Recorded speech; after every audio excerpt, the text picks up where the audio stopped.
வணக்கம். மேற்குறி செய்திகள்.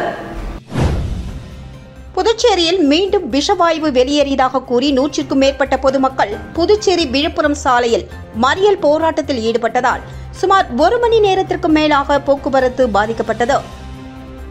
புதுச்சேரி உழவர்கரை தொகுதிக்கு உட்பட்ட புதுநகரில் கடந்த மாதம் 11ஆம் தேதி கழிவறை மூலமாக விஷவாயு வெளியேறியதால் சிறுமி உட்பட 3 பெண்கள் பரிதாபமாக உயிரிழந்தனர். இதற்கு அப்பகுதியில் உள்ள கழிவுநீர் சுத்திகரிப்பு நிலையம்தான் காரணம் என்றும் அதனை உடனடியாக அகற்றிட வேண்டும் என்றும் அப்பகுதி மக்கள் கோரிக்கை விடுத்துள்ளனர். இந்நிலையில் நேற்று மாலை புதுநகர், கம்பன் நகர் மற்றும் மூகாம்பிகை நகரை சுற்றியுள்ள பகுதிகளில் திடீரென துர்நாற்றம் வீச துவங்கியதாகவும் இதனால் அப்பகுதி மக்களுக்கு மூச்சு திணறல் ஏற்பட்டதாகவும் கூறப்படுகிறது. இதன் காரணமாக பயந்து போன மக்கள் வீட்டை விட்டு வெளியேறினர். இந்த செய்தி காட்டுத்தீ போல் பரவியதை அடுத்து 100க்கும் மேற்பட்ட பொதுமக்கள் ஒன்று கூடி புதுச்சேரி விழுப்புரம் சாலையில் திடீரென சாலை மறியல் போராட்டத்தில் ஈடுபட்டனர்.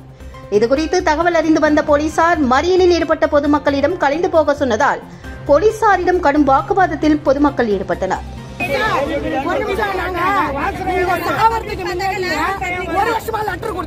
யாருமே எந்த பிரச்சனை எடுக்கல. அப்ப இன்னும் ஊரே செத்தாதான் ஸ்டெப் எடுப்பீங்களா சொல்லுங்க.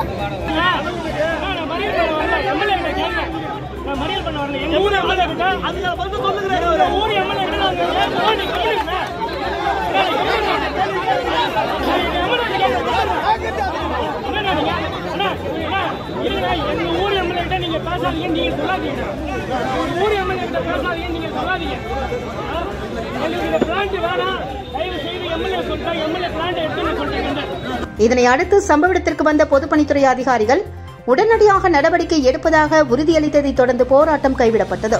இதன் காரணமாக சுமார் 1 மணி நேரத்திற்கு மேலாக போக்குவரத்து பாதிக்கப்பட்டது. பிரான்ஸ் தேசிய தினத்தை முன்னிட்டு பாண்டி மெரினா கடற்கரையில் புதிதாக கட்டப்பட்டுள்ள சிறிய ஈபிள் டவர் துவக்க விழா வான வேடிக்கையுடன் துவங்கியது. புதுச்சேரியில் பிரெஞ்சு குடியுரிமை பெற்றவர்கள் அதிக அளவில் வசித்து வருவதால் பிரான்ஸ் நாட்டு தேசிய தினம் ஆண்டுதோறும் இங்கு கோலாகலமாக கொண்டாடப்பட்டு வருகிறது. அந்த வகையில் சுற்றுலா பயணிகள், வெளிநாட்டு பயணிகள் மற்றும் பிரெஞ்சு மக்களை கவர்ந்திடும் வகையில் பாண்டி மெரினா கடற்கரையில் சிறிய அளவிலான ஈபிள் டவர் அமைக்கப்பட்டு அதன் துவக்க நிகழ்ச்சி நடைபெற்றது. 60 அடி உயரம் கொண்ட இதில் 4 பேர் அமர்ந்து உணவு அருந்தக்கூடிய வசதிகளும் செய்யப்பட்டுள்ளது. வான வேடிக்கையுடன் இதன் துவக்க விழா பார்வையாளர்களை வெகுவாக கவர்ந்தது. புதுச்சேரியில் இந்த மாத இறுதியில் முழுமையான பட்ஜெட் தாக்கல் செய்யப்பட உள்ளதாக துணைநிலை ஆளுநர் CP ராதாகிருஷ்ணன் தெரிவித்துள்ளார்.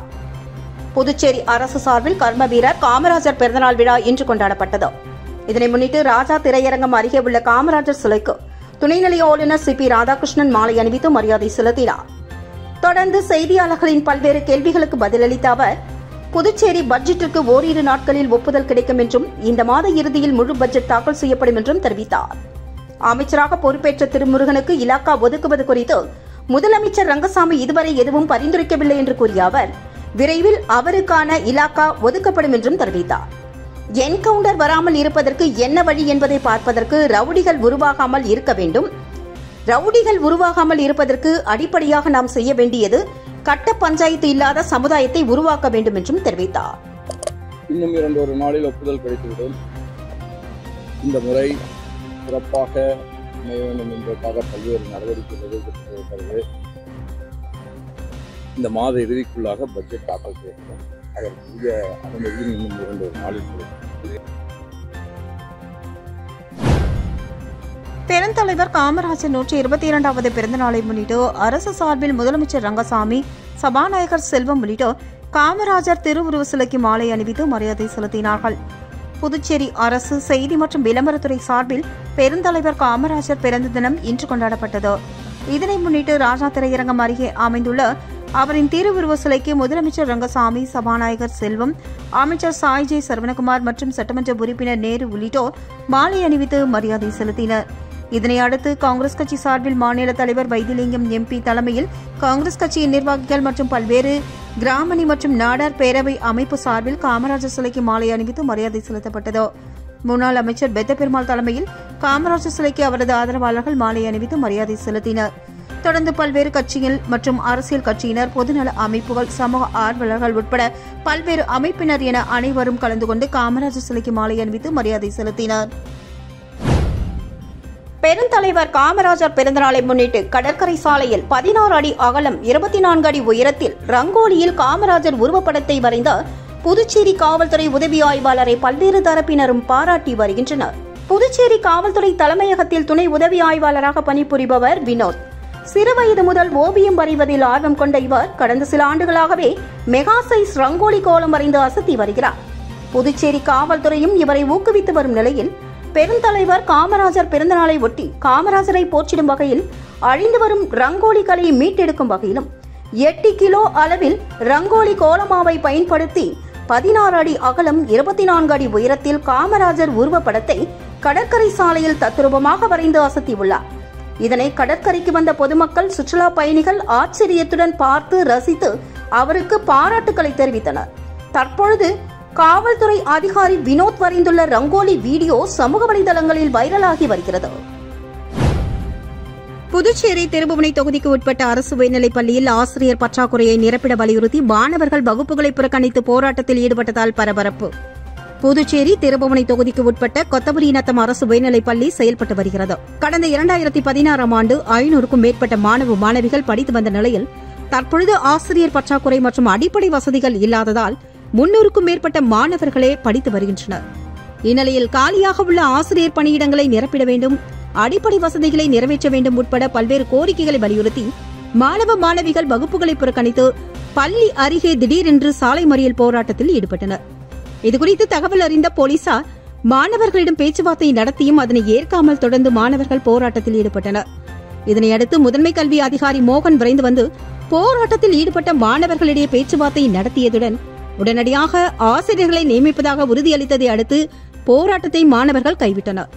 மாணவர்களின் இந்த திடீர் போராட்டத்தால் அப்பகுதியில் சிறிது நேரம் போக்குவரத்து பாதிக்கப்பட்டதுடன் பரபரப்பும் நிலவியது.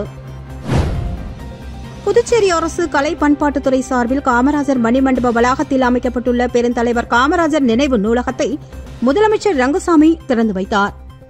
புதுச்சேரி அரசு கலை பண்பாட்டுத்துறை சார்பில் கருவடிக்குப்பம் பகுதியில் உள்ள காமராஜர் மணிமண்டபத்தில் புதிதாக அமைக்கப்பட்டுள்ள பெருந்தலைவர் காமராஜர் நினைவு நூலக திறப்பு விழா இன்று நடைபெற்றது. காமராஜர் நகர் தொகுதி சட்டமன்ற உறுப்பினரும் முதல்வரின் பாராளுமன்ற செயலருமான ஜான்குமார் முன்னிலையில் நடைபெற்ற இந்த விழாவில் சிறப்பு விருந்தினர்களாக முதலமைச்சர் ரங்கசாமி, சபாநாயகர் செல்வம் உள்ளிட்டோர் கலந்து கொண்டு நூலகத்தினை திறந்து வைத்து சிறப்புரையாற்றினார்கள். அதனை அடுத்து பல்வேறு போட்டிகளில் பங்கேற்ற மாணவ மாணவிகளுக்கு முதல்வர் ரங்கசாமி சான்றிதழ் மற்றும் பரிசுகளை வழங்கி பாராட்டினார். இந்த நிகழ்ச்சியில் தலைமை செயலர் சரத் சௌஹான், கலை பண்பாட்டுத்துறை இயக்குநர் நெடுஞ்செழியன் உட்பட மாணவ மாணவிகள் என திரளானோர் கலந்து கொண்டு சிறப்பித்தனர். பெருந்தலைவர் காமராஜர் பிறந்தநாளை முன்னிட்டு மாநிலம் முழுவதும் உள்ள மக்கள் தலைவர் ப. கண்ணனின் ஆதரவாளர்கள் 300க்கும் மேற்பட்டோர் விக்னேஷ் கண்ணன் தலைமையில் ஊர்வலமாக வந்து காமராஜர் சிலைக்கு மாலை அணிவித்து மரியாதை செலுத்தினர். புதுச்சேரி அரசியலில் தவிர்க்க முடியாத சக்தியாக இருந்தவர் முன்னாள் அமைச்சர், மக்கள் தலைவர் ப. கண்ணன். சட்டமன்ற உறுப்பினர், அமைச்சர், சபாநாயகர் என பல்வேறு பதவிகளை வகித்த அவர் புதுச்சேரி மாநிலத்தில் உள்ள 30 தொகுதிகளைச் சேர்ந்தவர்களுக்கும் அரசு பணி வழங்கிய பெருமை அவருக்கு உண்டு. இதனால் புதுச்சேரி மாநிலம் முழுவதும் அவருக்கு தனிப்பட்ட ஆதரவாளர்களும் விசுவாசிகளும் அதிகம் உள்ளனர். இந்நிலையில் அவரது மறைவிற்கு பின்பு அவரது ஆதரவாளர்களும் விசுவாசிகளும் எந்த கட்சிக்கும் செல்லாமல் சோர்வடைந்து இருந்த நிலையில் அவரது மகன் விக்னேஷ் கண்ணன் தீவிர மக்கள் பணியில் இறங்கியுள்ளதால் அவர்கள் உற்சாகமடைந்துள்ளனர். மேலும் கடந்த சில ஆண்டுகளாக விக்னேஷ் கண்ணன் தலைமையில் மக்கள் பிரச்சினைகளுக்காக குரல் கொடுப்பதுடன் பல்வேறு நலத்திட்ட உதவிகளையும் மேற்கொண்டு வருகிறார். இந்நிலையில் பெருந்தலைவர் காமராஜரின் பிறந்தநாளை முன்னிட்டு விக்னேஷ் கண்ணன் தலைமையில் மாநிலம் முழுவதும் உள்ள கண்ணனின் ஆதரவாளர்கள் 300க்கும் மேற்பட்டோர் ஊர்வலமாக வந்து காமராஜர் சிலைக்கு மாலை அணிவித்து மரியாதை செலுத்தினார்கள். அதனையடுத்து புதுச்சேரி சாலை போக்குவரத்து கழக வளாகத்தில் PMTUC தொழிற்சங்கம் சார்பில் புதுப்பிக்கப்பட்ட பெயர் பலகையினை விக்னேஷ் கண்ணன் கொடியேற்றி திறந்து வைத்தார். அதனை அடுத்து தொழிலாளர்கள் மற்றும் பொதுமக்களுக்கு இனிப்பு வழங்கினார். இந்த நிகழ்வில் மக்கள் தலைவரின் ஆதரவாளர்கள், விக்னேஷ் கண்ணன் ஆதரவாளர்கள் மற்றும் தொழிலாளர்கள் என திரளானோர் கலந்து கொண்டனர். மக்கள் தலைவரின் மறைவிற்கு பிறகு அவரது மகன் தீவிர அரசியலில் இறங்கியுள்ளது வருகின்ற சட்டமன்ற தேர்தலில் பெரும் எதிரொலியை ஏற்படுத்தும் என அரசியல் நோக்கர்கள் கருத்து தெரிவித்த வண்ணம் உள்ளனர். ராகுல் காந்தி தேசிய பேரவை சார்பில் பெருந்தலைவர் காமராஜர் பிறந்தநாளை முன்னிட்டு நடைபெற்ற மாபெரும் ஓவிய போட்டியில் பங்கேற்ற மாணவ மாணவிகளுக்கு பேரவை நிர்வாகிகள் சான்றிதழ் மற்றும் பரிசுகளை வழங்கி பாராட்டினர். ராகுல் காந்தி தேசிய பேரவை சார்பில் அகில இந்திய காங்கிரஸ் கட்சியின் முன்னாள் தலைவர், பெருந்தலைவர் காமராஜர் பிறந்தநாள் விழா பேரவைத் தலைவரும் ஊடகப் பிரிவு சேர்மனுமான RE சேகர் தலைமையில் பொதுக்குழு உறுப்பினர் திருவேங்கடம் முன்னிலையில் புதுச்சேரியில் விமர்சையாக கொண்டாடப்பட்டது. காங்கிரஸ் கட்சியின் மாநில தலைவர் வைத்திலிங்கம் எம்பி தலைமையில் காங்கிரஸ் கட்சி அலுவலகத்தில் அலங்கரித்து வைக்கப்பட்டிருந்த பெருந்தலைவர் காமராஜரின் திருவுருவப்படத்திற்கு நிர்வாகிகள் மலர் தூவி மரியாதை செலுத்தினர். அதனைத் தொடர்ந்து ராஜா திரையரங்கம் அருகே உள்ள அவரது சிலைக்கு மாலை அணிவித்து மரியாதை செலுத்தப்பட்டது. மேலும் கர்மவீரர் காமராஜர் என்ற தலைப்பில் மாபெரும் ஓவியப் போட்டி நடத்தப்பட்டு அதன் பரிசளிப்பு விழா வண்ண அருவி கலைக்கூடத்தில் நடைபெற்றது. இந்த போட்டிகளில் பங்கேற்ற மாணவ மாணவிகளுக்கு ஆர். சேகர், திருவேங்கடம் ஆகியோர் சான்றிதழ் மற்றும் பரிசுகளை வழங்கி பாராட்டினார்கள். இந்த நிகழ்வில் காங்கிரஸ் கட்சியின் செயலாளர் கோவிந்தராஜ், பஞ்சாயத் ராஜ் மற்றும் அமுதரசன், மாணவர் காங்கிரஸ் தலைவர் ஹர்ஷவர்தன், கோவிந்தன், புஷ்பராஜ், பிரபு, மோகன், செல்வராஜ், தயாளன் மற்றும் வண்ண அருவி கலைக்கூடத்தின் நிறுவனர் ராஜேஷ், ஓவியர்கள் சக்திதாசன், வசந்த், ராம்குமார் உட்பட காங்கிரஸ் கட்சியின் நிர்வாகிகள் மற்றும் மாணவ மாணவிகள், பெற்றோர்கள் என திரளானோர் பங்கு பெற்றனர். உழவர்கரை தொகுதிக்கு உட்பட்ட புதுநகரில் விஷவாயு தாக்கி உயிரிழந்த 3 பேரின் குடும்பத்தினருக்கு முன்னாள் அமைச்சர் பன்னீர்செல்வம் ஆறுதல் தெரிவித்து நலத்திட்ட உதவிகளை வழங்கினார். புதுச்சேரி உழவர்கரை தொகுதிக்கு உட்பட்ட புதுநகரில் கடந்த மாதம் விஷவாயு தாக்கியதில் 3 பெண்கள் உயிரிழந்த சம்பவம் பெரும் அதிர்ச்சியை ஏற்படுத்தியது. இந்த நிலையில் கடந்த 1 மாதமாக சொந்த வேலையாக வெளிநாடு சென்றிருந்த தொகுதியின் முன்னாள் சட்டமன்ற உறுப்பினரும் முன்னாள் உள்ளாட்சித்துறை அமைச்சருமான பன்னீர்செல்வம் நேற்று இரவு புதுச்சேரி திரும்பினார். இதனை அடுத்து இன்று காலை உயிரிழந்த 3 பேர் குடும்பத்தினரையும் பாதிக்கப்பட்டவர்களையும் முன்னாள் அமைச்சர் பன்னீர்செல்வம் நேரில் சந்தித்து ஆறுதல் தெரிவித்தார். தொடர்ந்து அரிசி, மளிகை பொருட்கள் உட்பட பல்வேறு நலத்திட்ட உதவிகளை பாதிக்கப்பட்டவர்களுக்கு வழங்கினார். அப்பொழுது என்ஆர் காங்கிரஸ் நிர்வாகிகள், புதுநகர் நலசங்க நிர்வாகிகள் உட்பட அப்பகுதி மக்கள் உடன் இருந்தனர். காரைக்கால் அடுத்த திருநள்ளாறு பகுதியில் கல்லூரியில் ஏற்பட்ட முன்விரோதம் காரணமாக 3 இளைஞர்களை உருட்டுக்கட்டை, அருவா உட்பட ஆயுதங்களால் தாக்கிய 5 பேர் கொண்ட கும்பலை போலீசார் தேடி வருகின்றனர். புதுச்சேரி மாநிலம் காரைக்கால் அடுத்த திருநள்ளாறு பகுதியைச் சேர்ந்த விமல், மணிபாரதி, தினேஷ் உள்ளிட்ட 3 பேருக்கும் அதே பகுதியைச் சேர்ந்த இளவமுதன், கார்த்தி, நந்தா, கவின் என 5 பேருக்கு இடையே கல்லூரியில் ஏற்பட்ட பிரச்சினையால் முன்விரோதம் இருந்து வந்துள்ளதாக கூறப்படுகிறது. இந்நிலையில் நேற்று மாலை திருநள்ளாறு அருகே பேட்டை கிராமத்திற்கு செல்லும் பேட்டை ரோடு பகுதியில் 2 கும்பலுக்கும் இடையே வாக்குவாதம் நிலவி அடிதடி சண்டையாக மாறி ஒருவரை ஒருவர் தாக்கிக் கொண்டனர். அப்பொழுது கார்த்தி என்பவரது வாகனத்தில் இருந்த அருவாவை கொண்டு விமல், மணிபாரதி, தினேஷ் என 3 பேரையும் சரமாரியாக தாக்கியுள்ளனர். இதில் 3 பேரும் உயிர் தப்பித்து ஓடினர். இருப்பினும் அவர்கள் லேசான காயத்துடன் காரைக்கால் அரசு மருத்துவமனையில் தீவிர சிகிச்சை பெற்று வருகின்றனர். இந்த நிலையில் 3 பேரையும் சரமாரியாக அருவா உட்பட ஆயுதங்களால் தாக்கிய இளவமுதன், கார்த்தி, நந்தா, கவின் என உட்பட 5 பேர் மீது திருநள்ளாறு போலீசார் வழக்கு பதிவு செய்து தேடி வருகின்றனர். மேலும் கார்த்தி என்பவர் மீது காரைக்கால் மாவட்டத்தில் உள்ள பல்வேறு காவல் நிலையங்களில் 5க்கும் மேற்பட்ட வழக்குகள் உள்ளது என்பதும் குறிப்பிடத்தக்கது. ஏனம் நகராட்சி அலுவலகத்தில் அத்துமீறி நுழைந்து ஆணையரிடம் தகராறில் ஈடுபட்ட நபர் மீது போலீசார் வழக்கு பதிவு செய்துள்ளனர். புதுச்சேரி மாநிலம் ஏனம் நகராட்சியில் கண்டவில்லி ராமகிருஷ்ணா உள்ளார். ஏனம் பிராந்தியம் பைடிகொண்டலா வீதியைச் சேர்ந்த மண்டபக்கா சத்யநாராயணன் கடந்த மாதம் ஏனம் ஆணையரை சந்திக்க நகராட்சி அலுவலகத்திற்கு வந்துள்ளார். அப்போது அனுமதியின்றி ஆணையர் அலுவலகத்திற்குள் உள்ளே நுழைந்து அவரிடம் தகராறில் ஈடுபட்டதுடன் மிரட்டல் விடுத்ததாக கூறப்படுகிறது. இதனிடையே பாதுகாப்பு பணியில் இருந்த ஊழியர்கள் அவரை குண்டுக்கட்டாக தூக்கி வெளியே அனுப்பியுள்ளனர். இது தொடர்பாக நகராட்சி ஆணையர் கொடுத்த புகாரின் பேரில் போலீசார் சத்யநாராயணன் மீது வழக்கு பதிவு செய்து விசாரணை மேற்கொண்டு வருகின்றனர். புதுச்சேரி முத்திரையர்பாளையம் பகுதியில் அமைந்துள்ள ஸ்ரீ கோவிந்தராஜ பெருமாள் திருக்கோவிலில் ஸ்ரீ மகா சுதர்சன ஹோமம் நடைபெற்றது. இதில் பக்தர்கள் ஏராளமானோர் கலந்து கொண்டனர். ஆனி மாதம் சித்திரை நட்சத்திரம் ஸ்ரீ சக்கரத்தாழ்வார் அவதார திருநாளாகும். சக்கரத்தாழ்வார் என்பவர் திருமாலின் ஆயுதங்களில் ஒன்றான சக்கர ஆயுதத்தின் உருவமாக கருதப்பெறுகிறார். விஷ்ணுவின் சக்கரத்தை சுதர்சனம் என்பார்கள். சக்கரத்தாழ்வாரையும் அவர் பின்புறமுள்ள ஸ்ரீ நரசிம்மரையும் வணங்கி சுற்றி பிரதட்சணம் செய்தால் 4 வேதங்களையும், பஞ்சபூதங்களையும், அஷ்டலட்சுமிகளையும், 8 திசைகளையும் வணங்கிய பலன் கிடைக்கும் என்பது ஐதீகம். 16 வகையான பேரருள் கிடைக்கும் என்பதும் நம்பிக்கை. இதனை அடுத்து சுதர்சன ஜெயந்தியை முன்னிட்டு புதுச்சேரி முத்திரையர்பாளையம் பகுதியில் எழுந்தருளியுள்ள ஸ்ரீ கோவிந்தராஜ பெருமாள் திருக்கோவிலில் ஸ்ரீ மகா சுதர்சன ஹோமம் நடைபெற்றதில் பக்தர்கள் ஏராளமானோர் கலந்து கொண்டு பெருமானை வழிபட்டு சென்றனர்.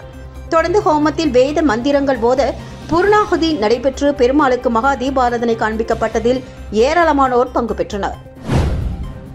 கரிக்கலாம்பாக்கம் அரசு மேல்நிலைப் பள்ளியில் பொதுத் தேர்வில் முதல் 3 இடங்களை பெற்ற மாணவ மாணவிகளுக்கு ஊர் பிரமுகர்கள் ஊக்கத்தொகை அளித்து மரியாதை செலுத்தினர். புதுச்சேரி அடுத்த கரிக்கலாம்பாக்கம் அரசு மேல்நிலைப் பள்ளியில் பெருந்தலைவர் காமராஜர் பிறந்தநாளை முன்னிட்டு 2023-24 கல்வியாண்டில் 10 மற்றும் 12ஆம் வகுப்பு பொதுத் தேர்வில் முதல் 3 இடங்களை பெற்ற மாணவர்களுக்கு பாராட்டு விழா நடைபெற்றது. ஆசிரியை குணசெல்வி அனைவரையும் வரவேற்று பேச பள்ளி துணை முதல்வர் சித்ரா சிறப்புரையாற்ற ஆசிரியை கண்ணம்மாள் நிகழ்ச்சியை தொகுத்து வழங்கினார். முதல் மதிப்பெண் பெற்ற மாணவிக்கு ஊர் பிரமுகர் ராஜாராம் 3000 ஊக்கத்தொகையும், 2ஆம் இடம் பெற்ற மாணவர்களுக்கு ஊர் பிரமுகர் சங்கர் 2000 ரூபாய் ஊக்கத்தொகையும், 3ஆம் இடம் பெற்ற மாணவர்களுக்கு ஊர் பிரமுகர் காத்தவராயன் ரூபாய் 1000 வழங்கி வாழ்த்துக்களை தெரிவித்தனர். இந்த நிகழ்வில் அனைத்து ஆசிரியர்கள் மற்றும் ஆசிரியைகளுக்கும் சால்வை அணிவித்து மரியாதை செலுத்தப்பட்டது. ஊர் பிரமுகர் குப்புசாமி ஆசிரியர்கள் மற்றும் மாணவர்களுக்கு எழுதுகோல் மற்றும் பிஸ்கட் பாக்கெட்டுகள் வழங்கி சிறப்பு செய்தார். இந்த நிகழ்வில் ஊர் பிரமுகர்கள் வேல்முருகன், யோகநந்தன் உள்ளிட்டோர் முன்னிலை வகிக்க இறுதியாக ஆசிரியர் ஸ்ரீதர் நன்றி உரையாற்றினார். புதுச்சேரியில் மாநில அளவில் நடைபெற்ற கூடைப்பந்து போட்டியில் வெற்றி பெற்ற அணிகளுக்கு திமுக சட்டமன்ற உறுப்பினர் செந்தில்குமார் பரிசுகள் வழங்கி பாராட்டுகளை தெரிவித்தார். கிராமப்புறங்களில் விளையாட்டை ஊக்குவிக்கும் வகையில் புதுச்சேரி கூடைப்பந்து கழகம் மற்றும் மேஜிக் கூடைப்பந்து சங்கம் ரவுண்ட் டேபிள் 104 அமைப்போர் சார்பில் மாநில அளவிலான கூடைப்பந்து போட்டி பாகூர் தொகுதிக்குட்பட்ட குருவிநத்தம் கிராமத்தில் உள்ள ராமநாதன் கூடைப்பந்து மைதானத்தில் நடைபெற்றது. 4 நாட்கள் நடைபெற்ற இந்த போட்டியில் புதுச்சேரியின் பல்வேறு பகுதிகளில் இருந்து 28 ஆண்கள் அணியும் 4 பெண்கள் அணியும் பங்கேற்று தங்களது திறமைகளை வெளிப்படுத்தி வந்தனர். இறுதிப் போட்டியில் ஆண்கள் பிரிவில் புல்ஸ் அணி முதலிடத்தையும், பெண்கள் பிரிவில் மேஜிக் பாஸ்கெட் பால் அணி முதலிடத்தையும் பெற்றது. தொடர்ந்து நடைபெற்ற பரிசளிப்பு விழாவில் தொகுதி திமுக சட்டமன்ற உறுப்பினர் செந்தில்குமார் கலந்து கொண்டு போட்டிகளில் வெற்றி பெற்ற அணிகளுக்கு கேடயம் வழங்கி பாராட்டுகளை தெரிவித்தார். இந்த நிகழ்வில் ரவுண்ட் டேபிள் 104 அமைப்பின் தலைவர் விக்னேஸ்வரன், மேஜிக் கூடைப்பந்து சங்க தலைவர் அமித், புதுச்சேரி கூடைப்பந்து கழக நிர்வாகிகள் ரகோத்தமன், முகுந்தன் மற்றும் ஊர் பொதுமக்கள் உட்பட ஏராளமானோர் கலந்து கொண்டனர். ஆஷாட நவராத்திரியின் 9வது நாளை முன்னிட்டு புதுச்சேரி திருச்சிற்றம்பலம் பகுதியில் அமைந்துள்ள அருள்மிகு மகா வராகி அம்மனுக்கு ஸ்ரீ சண்டிஹோமம் சகஸ்ரநாம அர்ச்சனையுடன் மகா தீபாராதனை காண்பிக்கப்பட்டது. ஆஷாட நவராத்திரி காலம் என்பது ஆனி மாதத்தில் சந்திரமான கால கணித முறையில் ஆஷாட மாதம் துவங்குகின்ற அமாவாசை முதல் நவமி வரையிலான காலமாகும். ஆஷாட நவராத்திரி வராகி தேவிக்கு உரியதாக சாஸ்திர சம்பிரதாயங்கள் தெரிவிக்கின்றன. வராகி தேவியின் ரூபத்யான ஸ்லோகம் அம்பிகையின் கரங்களில் விவசாயத்திற்கு ஏற்ற ஏற்கருவியும் உலக்கையும் கொண்டு அருள்வதாக கூறப்படுகின்றது. ஆஷாட நவராத்திரியின் ஒவ்வொரு நாளிலும் சப்த மாதா தெய்வங்களையும் அஷ்ட மாத்ருகா தெய்வங்களையும் வழிபாடு செய்வதும் 8ஆம் நாளில் வராகி தேவியை போற்றுவதும் பலமான வாழ்க்கையை நல்கும் என நம்பிக்கை தெரிவிக்கப்பட்டுள்ளது.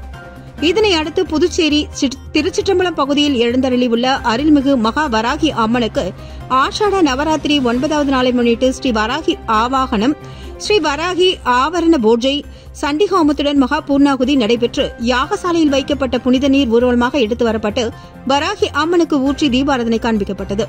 தொடர்ந்து இரவு மலர்களால் சிறப்பு அலங்காரம் செய்யப்பட்டு சகஸ்ரநாம அர்ச்சனையுடன் பல்வேறு தீபாராதனைகள் காட்டப்பட்டது. இதில் அப்பகுதியில் உள்ள பக்தர்கள் பலர் கலந்து கொண்டு லட்சார்ச்சனை செய்து வராகி அம்மனை வழிபட்டு சென்றனர்.